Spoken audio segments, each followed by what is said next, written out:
नमस्कार मित्रांनो, मी सुधीर तुमचं स्वागत करतो. तर आता आपण सकाळी आज काही मैदान होती ठराविक, ती मैदानासाठी आपण आलतो. तसंच म्हणलं आता आपण सोशल मीडियावर गेले काही दिवस बैजाच्या पायाला प्लॅस्टर होतं.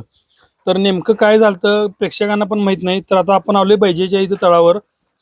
आपल्यासोबत हेलिकॉप्टर बैजा आणि तसंच बैजाचे मालक अप्पादादा हजारे पण आहेत आणि त्याचप्रमाणे त्यांची मित्रमंडळी पण आहेत, भारत सरकार ते आहेत. तर आपण आता दादासने विचार नेमकं बैलाला काय झालं आणि आता बैलाची कंडिशन नेमकी काय आहे. कारण आता आपल्याला प्लॅस्टर तर काही दिसत नाही पायाला, जे आपल्या सोशल मीडियावर फोटो आलतात ते प्लॅस्टर दिसत नाही. पण आता दादासने विचार नेमकं काय झालं. दादा नमस्कार. नमस्कार. आता बैलाला नेमकं काय झालं, कारण गेलेली काही दिवस फोटो फिरत होता म्हणजे बैलाला प्लॅस्टर लागलेलं या उजव्या पायाला. जरा बैलाला दगड लागला होता डोंगरवाडीच्या मैदानाला, त्यामुळे पट्टी मारली होती. पट्टी मारली होती. आता काय नाही, सगळं ओके क्लिअर आहे. एक महिना दीड महिना झाला क्लिअर आहे, काय अडचण नाही. तालमी दिलेल्या लवकरच बैजा प्रेमीला आणि चिमण्या प्रेमीला सांगतो की लवकरच बैल आपल्या पट्ट्यावर सगळ्यांना दिसणार. लवकर आता बैला पूर्ण टकाटक सगळं टकाटक सगळं ओके. तालमी दिली सगळं ओके. लवकरच पट्ट्यावर बैल म्हणजे आपल्या बैजा प्रेमीला आणि चिमण्या प्रेमीला बघायला मिळेल.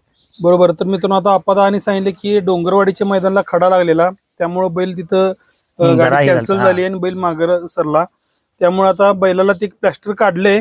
बैल आता पूर्ण बैलाची अवत जे काय व्यायाम असेल सगळं चालू आहे. आता बैल तुम्हाला लवकरच पट्ट्यावर दिसणारच आहे तुम्हाला. आता जरा पावसामुळे मध्ये मैदान बंद होते, पण आता जसं नागपंचमी होईल तसं सीझन चालू होते तसं तुम्हाला जी काय जिथं जनरलचं मैदान निघेल तिथे 100% बैल तुम्हाला पळताना दिसणार आहे. धन्यवाद मित्रांनो.